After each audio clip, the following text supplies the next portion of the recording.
Let me just ask you, Michael. Notice, before we I'm do not this, even kidding at all. But before I'm not. No. I'm going to say this point.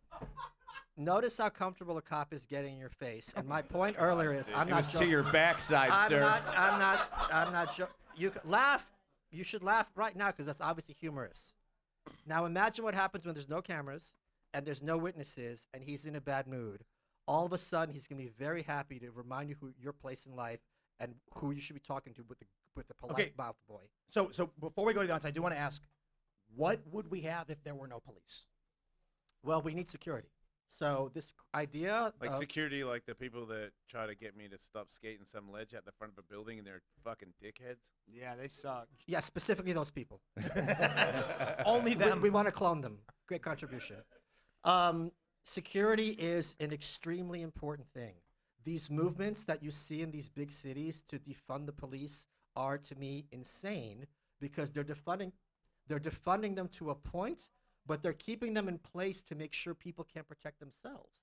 So you have the police taking out Kyle Rittenhouse, you have them taking out Daniel Penny, but everybody else is rendered helpless and defenseless. So security is far too important of a job to be left to monopoly, let alone a government monopoly. We need police accountability and we need private security to increase. But as it is now, there is no accountability, and the people who are if you're in New York, one of the reasons I moved to Austin, thank God I did, is because I knew if someone broke into my house, and I have pretty cool shit, and I tried to defend myself, especially with a firearm, it's far more likely that the law would fall upon me than upon the guy breaking into my house. We see this over and over. And those laws are enforced and only enforced by the police. So, Fuck, no, come on. No. Those laws are enforced by the district attorney's office and the politicians that you elect. It's not my fault that you decided to live in a shitty city with bad rules that I choose to ignore because I believe in the Second Amendment. Okay, cool. You chose to live in a state that says, here are the guidelines, and then you go, it's the cops' fault that they put handcuffs on me. Not at all for the fact that there's a judge, a jury, a district attorney, a state senator, and a governor that are all against you, not the cops. Okay. Just because we collect you doesn't mean we're responsible for the end result. So if I hire Tim to kill Alex, which one of us has committed a crime? Both of you. Right, thank you. So just because an evil person tells you to do something and you follow their orders, you're both committing wrongdoing. And I want to ask the people in this audience, how many people here lost a loved one during COVID? Anyone? No. Me. Okay, how many people couldn't visit their old folks during COVID? How many people couldn't go to church during COVID? Right. There we go. No. How much money would Joe Biden have to pay you to arrest someone for trying to go to church? Fuck Joe Biden. He would, Agreed. Yeah. Hell yeah. All right. Well, let's. how much money? No. How much money would Officer Kamala Harris have to pay you to arrest someone for having a funeral? Fuck Kamala Harris. All right. Thank you. But No. I'm going to finish my point. We've all said earlier that cops are human beings, but in one capacity they're not. Because what separates humans from non-human animals is our conscience. And when you become a cop, you give yours away. You say, I am going to do what the sociopaths tell me. And if they tell me to shut down that lemonade stand and make that little girl cry, I'm not going to lose an ounce of sleep over it. one quick question for Rich before we go to the audience. The police officers who unconstitutionally shut down churches in New York, should they be arrested for that? They should be charged. All right. Here. Constitutional Being conspiracy gay. against All right, rights. let's get into the show, Tim. You ready for this? Let's go. Are you guys ready for this? You guys ready for this? Let's get the energy going. Okay, so what we're going to do is we're going to call out a name. You guys walk your ass and hurry your ass because we got to have a hard out at 5 p.m. And remember to tip your damn waitress. DC's expensive. Or waiter, whatever. And that's cool if you're gay or trans. We tip them extra. Tip them extra, just to be extra nice. Give them a tip. They lost But theirs. get your ass over here in this corner. We're going to give you a minute. Oh. Huh? And real quick, I believe there may be another autographed mustard floating around somewhere. And if you There got is it, indeed, Tim. if you get it, you get. What are we doing? A free board? Yeah, you get a free skateboard. Free Check your autographed table skateboard. if your mustard bottle is signed. B-O-R-E-D. Check your mustard right now. Let's get this out of the way. Pick up your mustard. But just come to us after the show with your mustard. Let's get some people. All right, let's get this going. Now, our first person, Walt K. Come on down. Where's Walt K? Where does Walt go? I don't know. Walter K. Where does he go then? Oh, he goes to the right, to that side of stage. I don't see him. I see you're moving slow, Walt. Let's go. Find the white On man over with the here, over lead here. Get the lead out of your ass and let's move. This way, right over here. See me? Hurry up.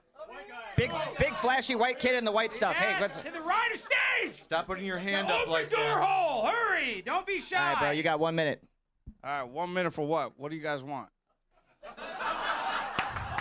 First of all, I'm going to go All with... right, hold on. All right, so I had an interaction with the cops today. It's my fault. No, it's not your fault. But I just got to look at this, this generation of cops. They are young as fuck. Yep. And I guess it's because I'm getting older, right? Yeah. And so I just, the EMTs that even showed up, they looked like they were 15, 16. I'm like, what the fuck? But I guess my point is, they didn't look like big burly men. They're not like you. They're not like Tim. They're not like Alex Stein, who looks. Are you on Ozempic? No, And then, This is fentanyl. Cocaine. He's got cancer. How dare you? like you were It's his skinny as third shit, month of dude. What chemo. happened? But Pimp on a blimp, dude. I don't know what's going. Look, I decided didn't to expect eat to be up here, so I'm a little nervous. All right, cameras You're in my scared. Do you like face. cops? No, or I'm not scared. Can you smile so we can see you? Yeah, we can actually come on. Okay, that's been your 1 minute. I don't know. Should this guy? But anyway, my point. I guess my question is What's your question? how do you see the future of policing if we're just allowing Bitches on the job. pretty much? Got you. All right. Well, Michael Thank you, doesn't Walt. want big, strong men that could commit violence. So I'm gonna Notice go he with put words in my mouth. I never said that 5'4" or implied thick it. Latinas because we know they can scrap. Somebody doesn't want to deport them, and I'm behind that movement. Thank you. But the thing is, in reality, you have to, and this is going to sound super cliche and shitty. You have to bridge the gap between community and police, right? If you don't, then nobody's going to respect you. And if you don't bridge that gap, if nobody respects you, then every time you show up, they're gonna disrespect you, get in a fight with you, push the boundaries until they're resisting or obstructing, and then you have to effect an arrest. And so there is an image, like my fantastic partner has to show, that police officers should have because they are part of this larger authority of the community. Does that make sense? So notice how easily he lied about my views and put words in my mouth. He said, I don't want cops to be big, burly guys. I said that the police, that's not what I said. I said the police as a career attracts violent people, and it's a small percentage. I said those words or words to that effect. At no point did I say it's preferable for the police to be small people. And again, I don't care what you think about me. I don't care what you think about any of us on this panel. What I care about is when you talk to the police, they will easily twist your words without any guilt whatsoever or any kind of consequences or apology, and you're the one who will be ending up paying the price. Man, I disagree. That's nice. Oh, that's nice. No, let Jason. Well, Jason, what do you got for us? What do you think? I look like an asshole. I look like a criminal. Usually, when I talk to him, like, and I'm calm and I'm not like doing anything illegal, and I go, "Hey, man, I get it. I look like this, but I'm not doing anything bad." They're very nice to me. I'm sure. I'm not doubting Have I bumped into an asshole cop? Yeah, but that's like you're trying to say that cops wanted that job so they can be pricks. There's pricks all over the place that aren't police. That's true. There's a bunch of people that have That's bad true. days and they act like assholes. But Absolutely. there's also cops. I've been smoking weed in Australia where it was completely illegal, and they were like, "Yeah, you're harmless. Okay. Off you go." They could have fucked my whole life right there. Okay. They didn't. Harmless. Jesus, that was a dumb cop. Okay. well, but Man, you- okay, but- I changed my mind. You're right. but Fuck you you. see, Fucking jerk off. first of all, you're one data point, and you're absolutely correct. How dare you be that data point and not a person? Good call, cop. Point being, every field, you're absolutely correct, have people who are assholes, beauty queens, politicians, teachers, barbers, everything, anyone count out. It is only the police, when someone is an asshole, that they have the legal right and discretion to, if you're giving them an attitude, throw you in the back of their cop car and fuck your shit up for a very long time. That's all I'm saying. Well, let's clarify that. They actually don't, but the argument is they have connections and What do you mean? They can get you for resisting. They can get you for disorderly conduct. right. My point is, to the letter of the law, they can't legally do that. You're saying they have to lie and break the law to get away with it. A lot of those things are in the opinion of the officer. And he will testify. Let me try this. Can you, for any reason, because you're angry, make up charges against No, somebody? you have to make up a charge. Yeah. Can you make up charges against somebody? No. That never happens. But cops No. do lie. Okay. Gotcha. Cops lie. And that's illegal to falsely and charge it is somebody. illegal to lie, and there are repercussions for those people that do it. But the argument, Michael, is that you're saying they get away with it, which I don't disagree with. Yes. Here's Not here's that something they have else. a legal right to do it. Assume everything I'm saying is not true.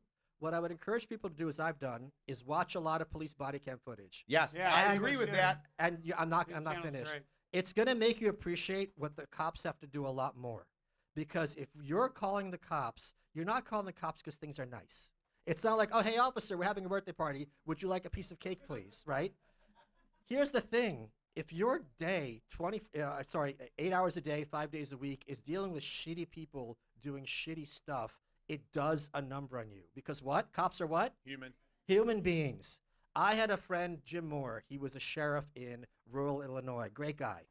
And part of his gig before he was a sheriff was investigating child abuse. Oh, me too. I never asked him for details because I didn't want to know. I don't think anyone in this room wants to know. The kinds of things people do to their own kids, let alone foster kids, is unimaginable. And after a while, he quit. And do you know why he quit? Because it got to him. How could it not get to you?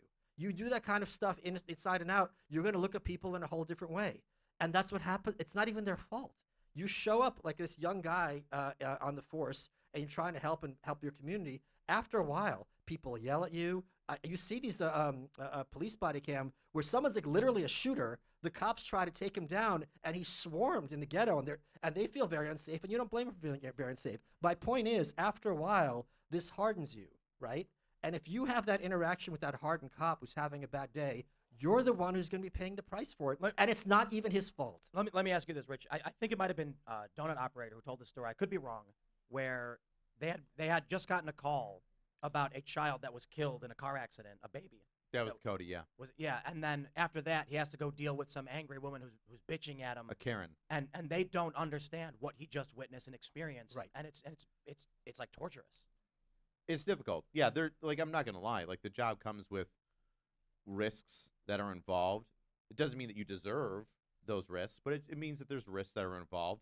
I currently get mental health from a psychiatrist because I need it. Because I'm an SVU detective, so I deal with crimes against children, domestic abuse, sexual assault. No et cetera. human can handle it on their own. Correct. It's not possible. They need help, and